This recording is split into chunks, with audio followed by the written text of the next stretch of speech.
What's up, Kansas City? You're here with Tennille Benton with Cascade Media Group, and we're also here with Dr. Stanley Counts.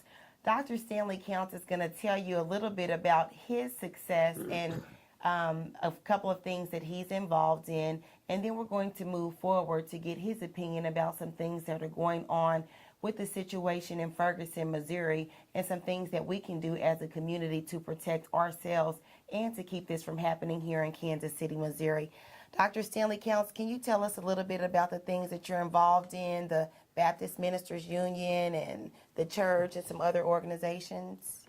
Well, I'm a founder pastor of Faith Baptist Church here in Kansas City, Missouri. Okay. And also I'm the senior professor at Western Baptist Bible College. Then I also am the civic chairman for the Baptist Ministers Union of Kansas City, Missouri. And I am a director of Legal Shield, used to be prepaid legal. Okay. And then I'm a family man, married 53 years. My wife is now gone to heaven, and thank God she didn't have to suffer long. Yes, sir. Got 2 children. My daughter-in-law is assistant federal prosecuting attorney, LaWanna Counts. So y'all be nice to me. Okay. Now, we wanted to talk a little bit about the situation going on in Ferguson, Missouri regarding Micheal Brown, who, in my opinion, was murdered by police officer Darren Wilson. Is it safe for us to feel that one of our young black men was murdered by this white police officer? And what rights do we have, or how can we fight this injustice? What tools do we have to protect ourselves? Because we come from a culture pretty much where the police are always right, even if they're not, but that's pretty much the culture, right? Well, nobody's almost always right. Okay. You know, we it's wrong and right. But we need justice for all citizens of the United States and all human beings, because we're all created in the image of God. So we're significant. We have our gifts, we have our talents, and justice should be done. And I think, and I believe that that's unfair. First of all, you got a boy that you're gonna murder him or kill him. You don't have, you see. Listen, that is unnecessary. That's going beyond the scope of justice and beyond the scope of right. And even though from a believer, a Christian point of view, we have there's a command to forgive, but at the same time, there's justice should be done.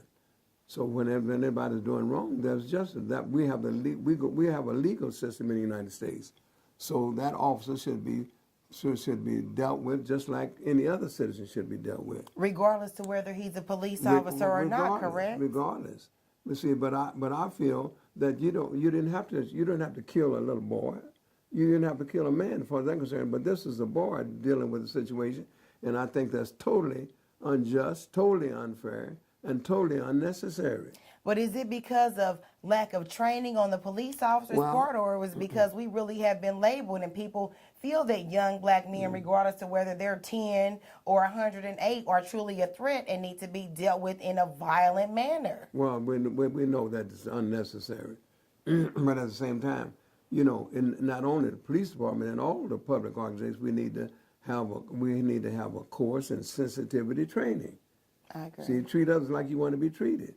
But I think that in this situation, it was just beyond the scope of common sense. See what I mean? And it's an emotional thing. And as a result of it, listen, when a person has got a mental problem, they need mental treatment. But at the same time, when you employ somebody, you got to check them out. So that's the way the thing is. It's just all out of order. Then in addition to that, we got to find a way to cooperate and coordinate as a community.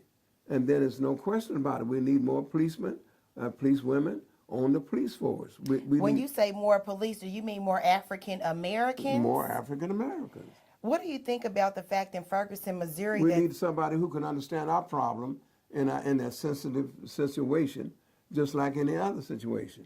I'm an owner of a company myself. So, but I think that there are some things, and like I was raised up on Vine Street. I used to fight my way to high school.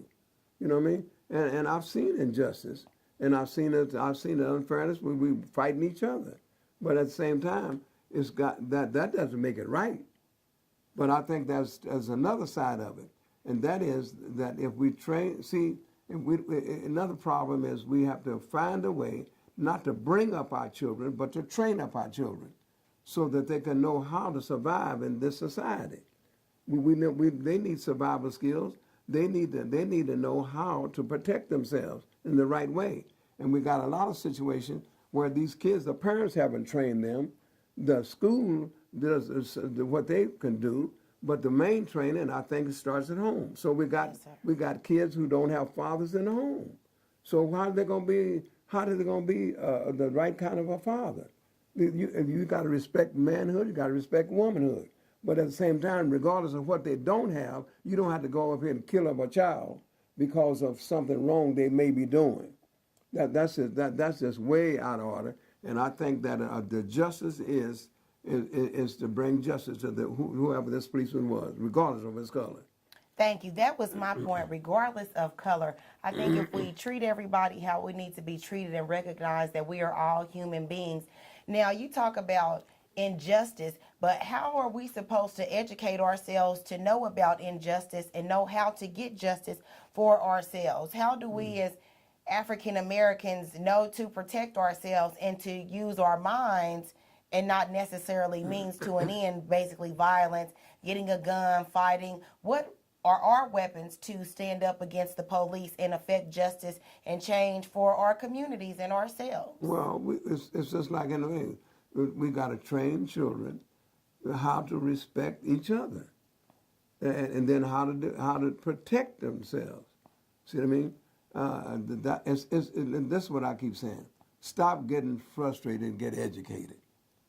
Stop getting bitter and get better. Stop getting mad and get smart. Now, I was airman in the Air Force, and I experienced injustice.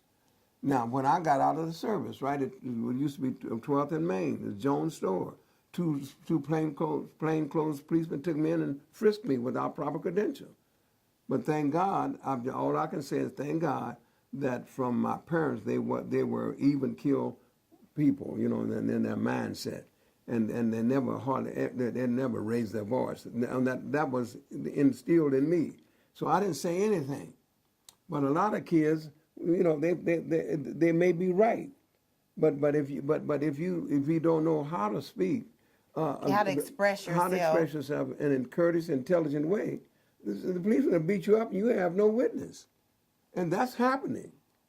See what I mean? I remember at a point I asked the policeman for direction. He cussed me out.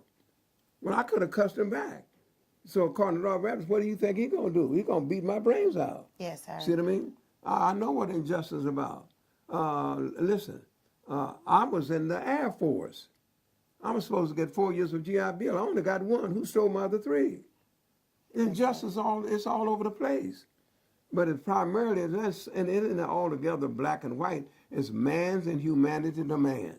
Yes, sir. And so we have to work together and educate, and so that we can know how to protect ourselves, how to know to talk, how to know to discuss, and how to get our rights. Somebody already called me this morning that on a certain street here in Kansas City, Missouri, this woman stole a pocketbook and all that stuff. I'm glad they didn't beat her up, but now she calls me to want to know what to do because the owner didn't do anything and so forth. So it's the way it is. It's just man's inhumanity to man. I want to talk a little bit about some of the agencies that we have around here. Say maybe the Negro League, the NAACP, some different agencies that maybe, in my opinion, could be doing a lot more to further the cause and to speak about the injustices and affect change. Why is it that, other than getting a mega church involved, that we can't even get 2,000 African Americans to fight for anything, to march up and down, whether it's a downtown street, a Prospect Street, a 18th and Vine Street, to affect change? Why we cannot get our community together to rally and to affect change? Why can we not? And why are these other organizations, even Freedom Incorporated. A lot of these organizations that were started were they were really affecting change. They really had people rallying around. They were really doing good things. How is it that we have fallen by the wayside in such a short period of time? Well, you use the number 2,000. That's the number is not so altogether significant. Okay. But at the same time, they're saying the same thing about the ministers not doing anything. But listen, the Baptist Union, Minister Baptist Union, we was at City Hall recently concerning inequality that we felt is unequal. I was on television. I didn't know I was on there, but we was down to City Hall. Yes, sir. But see, if somebody's doing something, it's better to have some people, everybody doing a little something than one person trying to do everything. Yes, sir. But at the same time, I think that some of our leaders should have better trained young people for the future. Yes, See? sir. So that we have some strong leadership. And when you say leaders, do you mean our mayor, city councilmen? Okay, look, Urban League, NACP, whatever. Okay. The older people, let me put it this way, need to make sure that the younger people are trained to carry on when we are gone. And so I think it's better to act than to react, but we have to be realistic. Everybody's not as strong. Some we got prophets, we got priests. We don't have a Martin Luther King every day. Exactly. But I think that even when Martin Luther King's here, I think the thing is the older leaders should train along with the younger people so they can carry on the civil rights and the rights of all people. What is something that we can do as an individual and then something that we can do as a community to affect change? I believe that we are all Micheal Brown, and Micheal Brown could be black, white, Hispanic. Right. They just had a white guy who was mentally challenged in Right. Ottawa, Kansas, Right. who was gunned down, but they were quick to do an inquiry of this police officer. So what is so different about the white guy who's mentally challenged in Ottawa versus a Micheal Brown in Ferguson, Missouri? Shouldn't we... I want everybody to be treated the same. Now, of course, I think the police should be trained in how to handle blacks or mentally retarded people. We have found out that they have training manuals. I used to work for Enterprise Car Rental, and some things transpired, but we actually found out that they had training manuals where they taught people this is how white people act. This is how Hispanics act. This is how black women act. And even though they were stereotypes and completely unfounded, they were actually teaching people. So if you get a black woman in the store who raises her voice, you've been taught that she's irate, she's belligerent, she's probably uneducated, and you need to handle her differently than you would handle a white woman who came in the same way. How do we break down these barriers? It's education, communication, coordination. Bottom line, I'm teach too. And so that's the way it is. It's primarily education and application, and then it's correction. The things that are not right, we got to correct them so that we can. In other words, so that we can have a fair and a right understanding of what we're supposed to do. So I can't blame. So okay, now we don't need. We have to correct the stereotype. And we need to educate each other, and then we have to get together and understand each other. In addition to that, you got to be careful who you're hiring in the first place. See what I mean? So you need tests of that, so you got the right kind of person. It's just like at the college where I'm at. I'm trying to get young men and women at Western Baptist Bible College who have good personalities, nice personalities, who are teachable, who will accept constructive criticism. And that, I don't want them.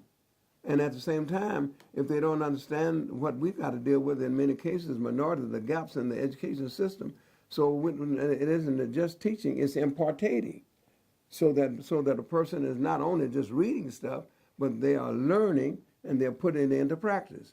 And we're mentoring and we're modeling. So the right way, that's the key. I think that's the essence of everything. In other words, it isn't so much important about the blame game, because we got whites doing right and wrong and blacks doing it isn't so much.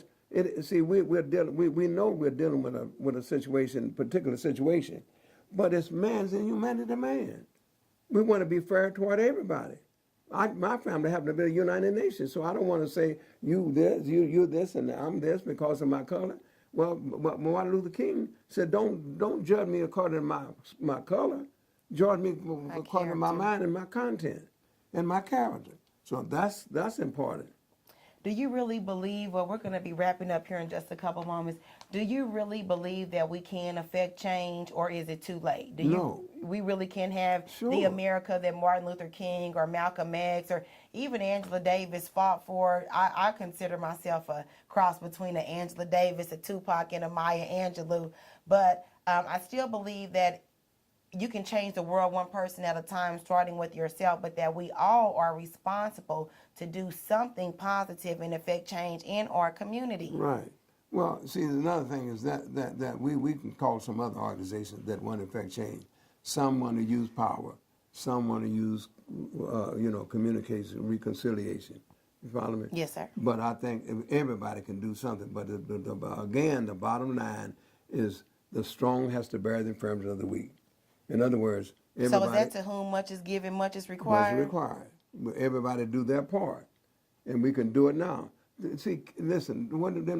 I think what Jesse Jackson was saying, keep hope alive. There's still great possibilities. We can still, in some ways, make the impossible possible. The main thing is we have to act as if we already have victory. Okay. And so let's accentuate the positive and eliminate the negative. Okay. See, I mean, anybody can give up, but I'd rather struggle up. Exactly. To make a difference. Tell us a little bit about your church and where they can find you at, and about the Western Bible College in case anybody's interested. Okay, I have two churches, one in Lee Summit and one here in Kansas City. But I'm worshiping now in 2119 Tracy in the chapel of Western Baptist Bible College, 2119 Tracy, Kansas City, Missouri. Yes, sir. And you're welcome to come. And then if you come, we feed, so I will give you a piece of chicken. If you're nice, we give you two. I'd like to thank my very special guest, Dr. Stanley Counts, who is really a man who has accomplished so much in a short amount of time, for being with us today. Want to thank What's Up Kansas City. Please go to whatsupkansascity.net and cascadesports.tv and check out all of our wonderful and educational interviews. Thank you so much, What's Up Kansas City, and you have a great day. CMG wants you to always remember, the victory we call success goes to the best prepared. When you invest in your community, you're really just investing in yourself.